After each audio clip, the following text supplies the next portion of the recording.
Welcome to Mathematics tutorial for grade 5. Before we start, please get ready and prepare your pen and paper. Welcome to my virtual classroom. Our topic is about identifying base, percentage, rate in a problem. Mathematics 5, Week 2, Quarter 3. Every percent problem has three elements, namely percentage, base, and rate. Percentage is the part of the base whose value is determined by the rate. The percentage is usually before or after the word is. It is obtained by the formula base times rate equals percentage. Remember, before you multiply the rate by the base, first change the rate into decimal form. Example, rate is equals to 20%. Base is equal to 50. The missing element is the percentage. Since rate is equals to 20%, change it into decimal. How? Simply move the percent symbol 2 places from right to the left. Then change percent symbol with decimal point. So kung ito yung percent symbol, i-move natin ito papunta sa kaliwa 2 decimal places.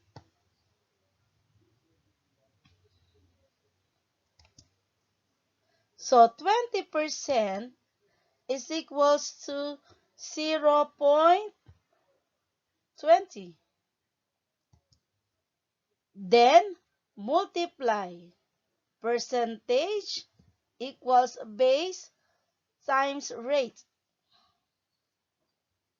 Since base is 50 and rate is 0.20, so you will multiply 50 times 0.20. Let us study the solution. 50 times 0.20. So, uunahin natin i-multiply yung 0 times 50. So, 0 times 0 is equals to 0. 0 times 5 equals 0. So, any number that you multiply by 0, the answer will be 0. So, dahil 2 digits yung 50, so dalawang 0 ang ilalagay ninyo sa ibaba. Next, 2 times 0 is equals to 0. So, write 0 below the tens place. So, sa ibaba nung katapat na 2. 2 times 5 equals 10. Then, yung last na 0 na nasa ulihan, you will multiply it by 50. 0 times 50. So, again, dalawang 0 uli ang ilalagay sa ibaba. Next, you will add the partial product. So, itong tatlong hanay na yan, ang tawag dyan ay partial product. So, i-add po natin. So, dahil ito ay mayroong 0. Una, bring down 0. Next, 0 uli ito. Sa pangatlo, 0. So, bring down 3 zeros. Then, 1 plus 0 equals 1. Bring down 0. So, yung 0.20 has 2 decimal places.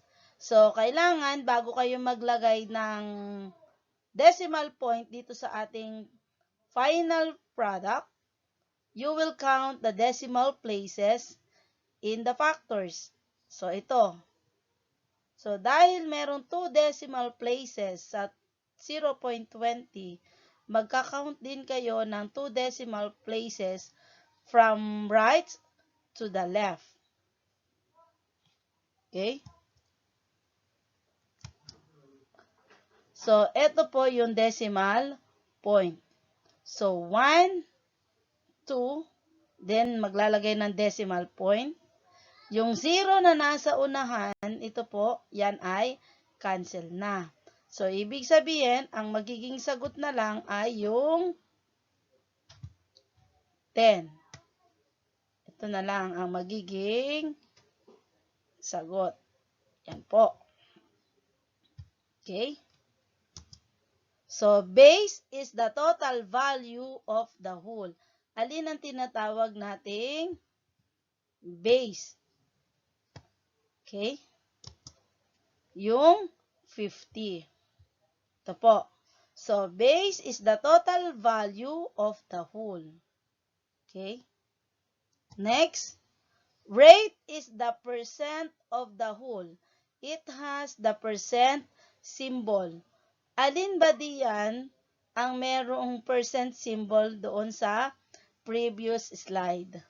So, ito po ay 20%. Next, percentage is the part of the base. So, ang percentage, ito na yung naging sagot natin after we multiply the base times rate. Okay? So, keep in mind, percent is a ratio whose denominator is 100. Percent is another way of saying hundreds or in 100. We read 5% as 5 hundredths or 5 in 100. 50% as 50 hundredths or 50 in 100. 45% as 45 hundredths or 45 in 100. We can also change percent into fraction.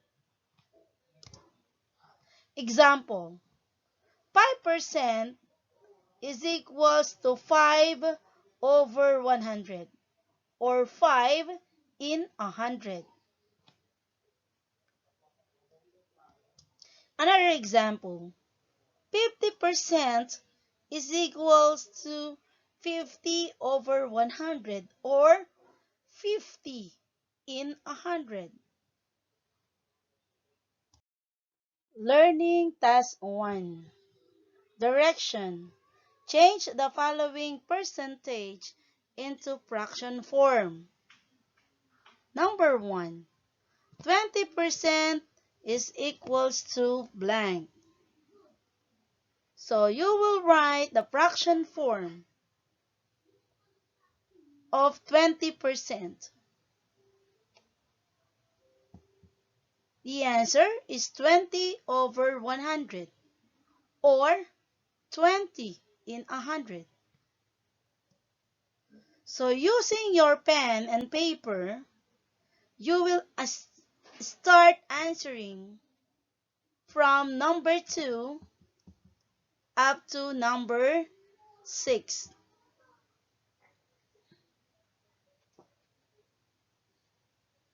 In number 2, 25%. 3, 35%. Number 4, 50%. Number 5, 75%. Number 6, 15%. Later on, I will give you the answer key for those numbers. A survey conducted among 120 grade 5 pupils of Newgan Elementary School showed that 45% like basketball. They found that 54 out of 120 pupils like basketball.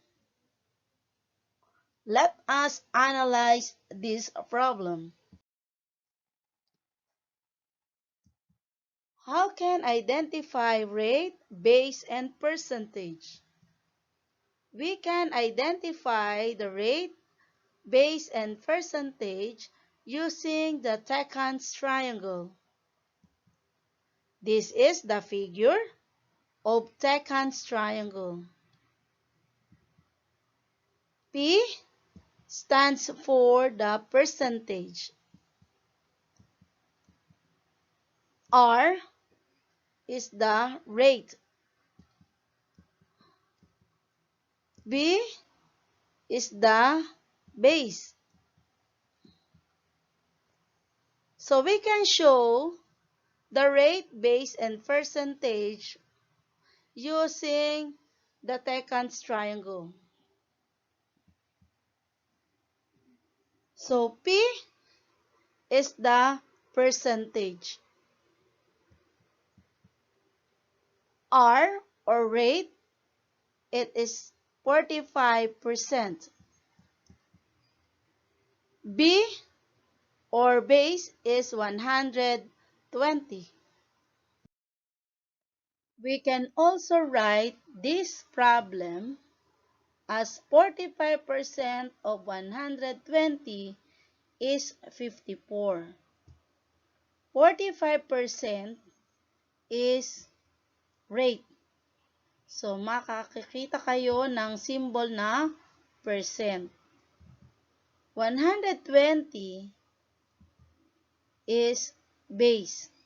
So, yung 120 is written after percent off. So, nasa hulihan ng percent off ang base. 54 is the percentage. So, it is written before or after the word is. So, in this problem, 45% of 120 is 54. So, ibig sabihin ng is, yun yung symbol na equals. Okay? Another example.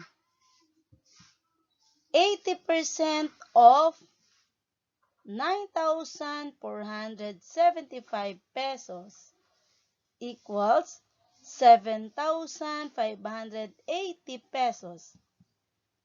80% is the rate. Tingnan mabuti kapag rate merong symbol na percent.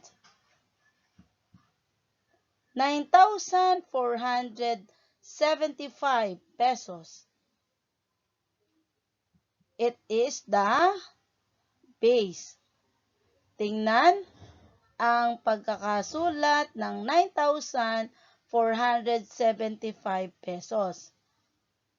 Nakasulat ito sa hulihan ng percent off. Okay? 7,580 pesos is the percentage. Okay, tingnan mabuti yung 3 elements. Yung rate, base, and percentage.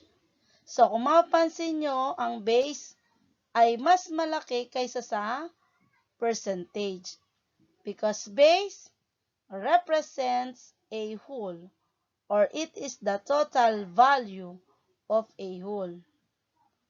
So, itong percentage, mas maliit ang value kaysa sa base dahil ito ay part of a whole.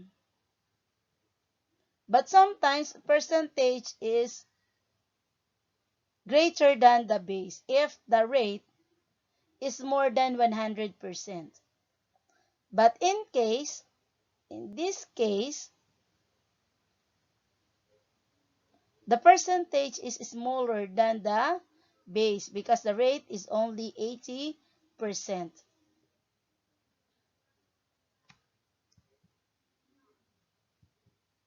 We can say that rate is the number written with the word percent or with the symbol percent of.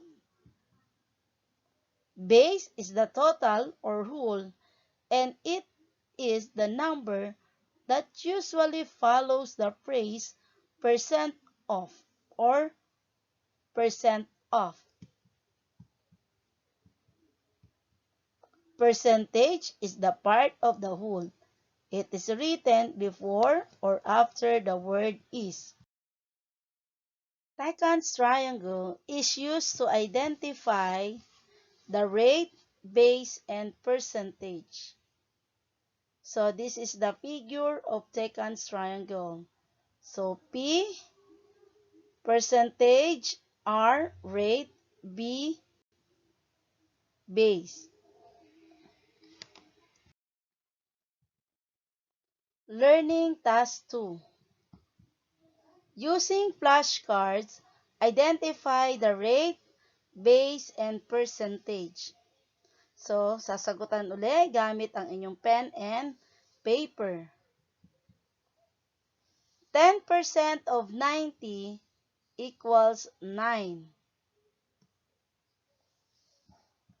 So, isulat lang po sa ibaba ng mga arrow kung anong element. Kung rate, base, and percentage.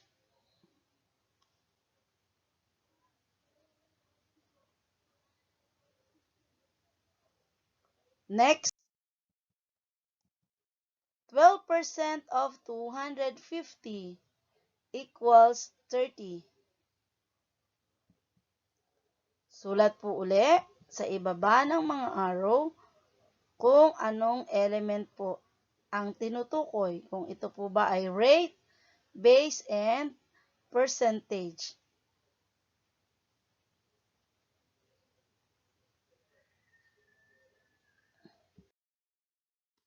Learning Task 3. Identify the rate, base, and percentage by completing the table. So, hahanapin po ang rate, base, and percentage sa bawat given. Example, 6 is 25% of 24. So, dito sa given problem na ito, hahanapin alin po dito ang rate, base, and percentage. So, unahin po ang rate. So, ang rate ay 25%. Tandaan po, pag rate, merong symbol na percent.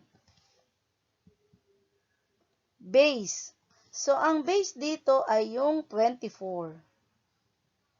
So, yung 24 ay nakasulat sa hulihan ng percent off. Percent off. Nasa hulihan ang 24. Kaya ito po ang base. Ang next is yung percentage. So, percentage ay yung 6. Kung papansinin yung base and percentage, mas malaki ang base kaysa sa percentage. Dahil ang base po ay nagre-represent ng whole or it is the total value of a whole. Samantalang po ang percentage, ito ay part of a whole. Kung ang base, it is written after the word percent of, ang percentage, makikita natin ito doon sa before or after the word is.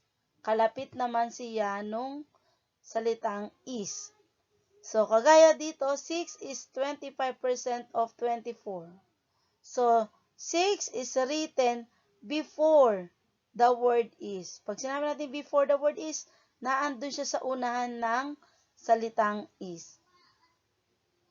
Okay, dito sa 1, 2, 3, 4, and 5, identify the rate, base, and percentage. So, isusulat nyo lang po dito sa tamang hanay.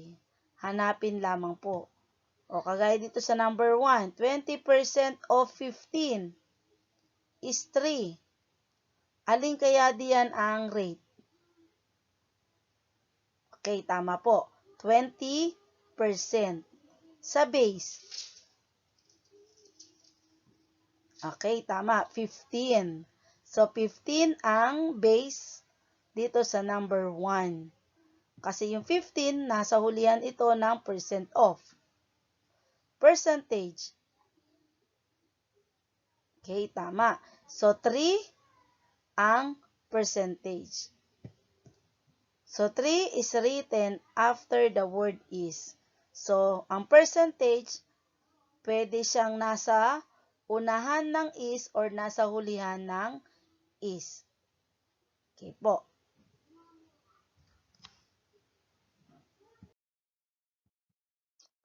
Show the rate, base, and percentage in the Tekans triangle about the problem. Example. Paulo listened very well to the teacher during the discussion of the lesson.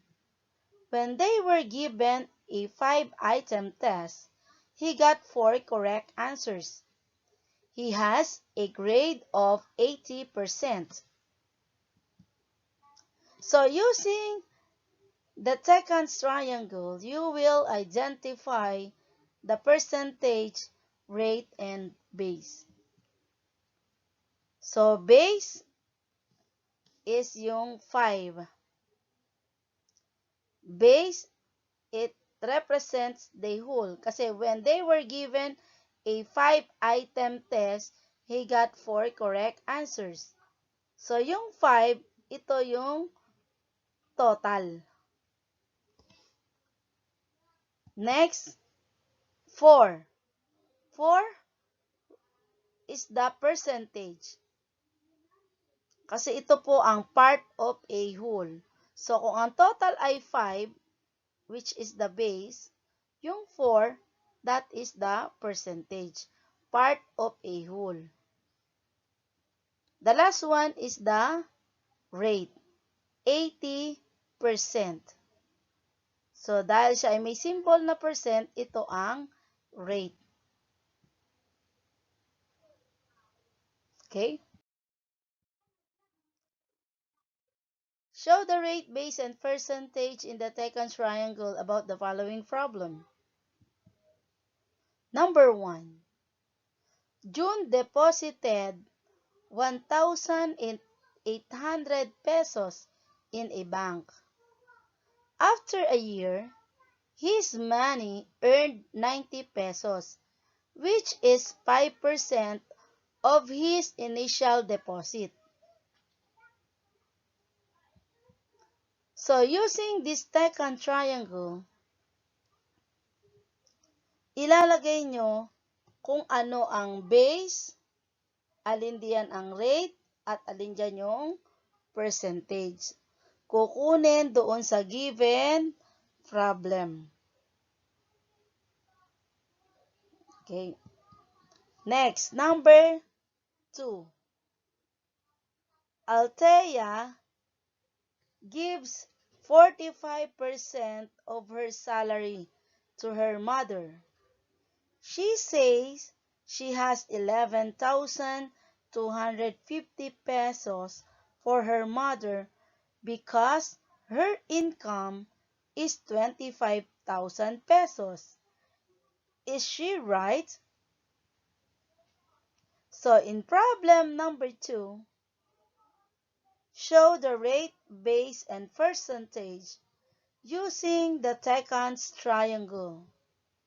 So gagamitin nyo uli itong figure na ito.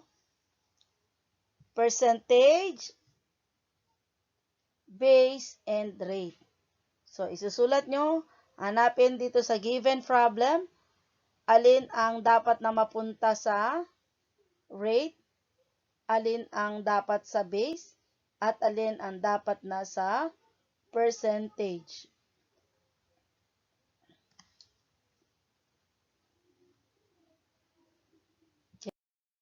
Okay, grade 5. Thanks for listening. So, maaari ninyong isend ang inyong mga naging sagot sa akin via messenger. So, muli, don't forget to like and subscribe this channel.